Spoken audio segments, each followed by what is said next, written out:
कमर गे लचकै छगोरी तोहर गजब कमर गे देखी देखी धड़कैया दिल हमार गे लचकै छगोरी तोहर गजब कमर गे रही रही धड़कैया दिल हमार गे बढ़े दिल के हमर परेशानी गे तोहर जवानी बरफ के पानी कहिया पिए बे तू रानी गे तोहर जवानी बरफ के पानी कहिया पिए बे तू रानी गे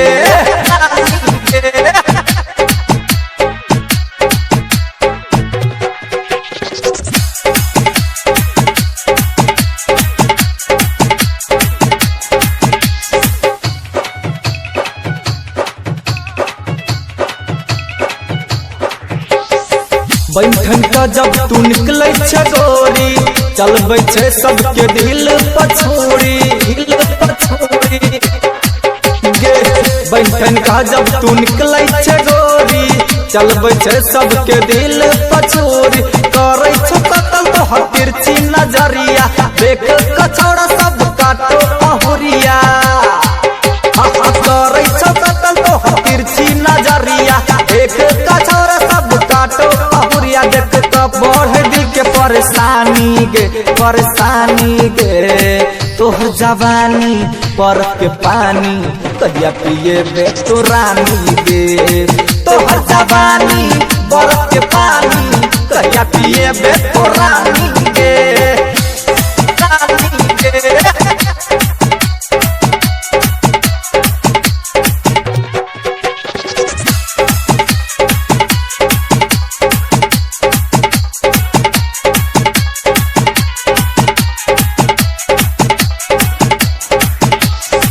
बाली उमर तो 16 बरस छो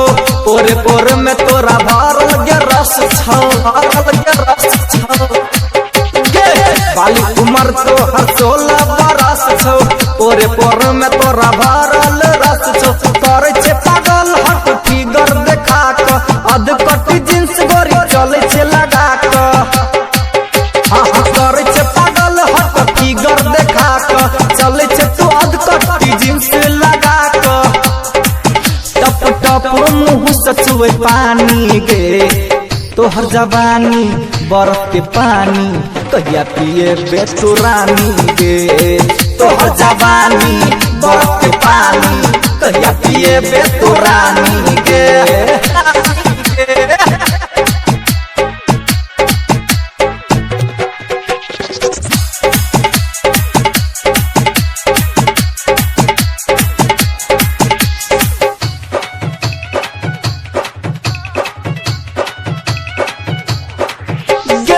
मन सनकाबै छे निर्मल रोई के तोरे संग कर तो इन्जॉय गे मन सनकाबै छे निर्मल रोई के तोरे संग कर तो इन्जॉय गे मान ले तू बात हम सुन गे बबली गोरे गोरे मुखरा लागो तो हल्ला भली मान ले बात हम सुन गे बबली गोरे गोरे मुखरा लागो तो हल्ला भली सरोज मुखिया करो तोर बखानी गे तोहर जवानी बरफ के पानी कहिया पिए बे तू रानी गे तोहर जवानी बरफ के पानी कहिया पिए बे तू रानी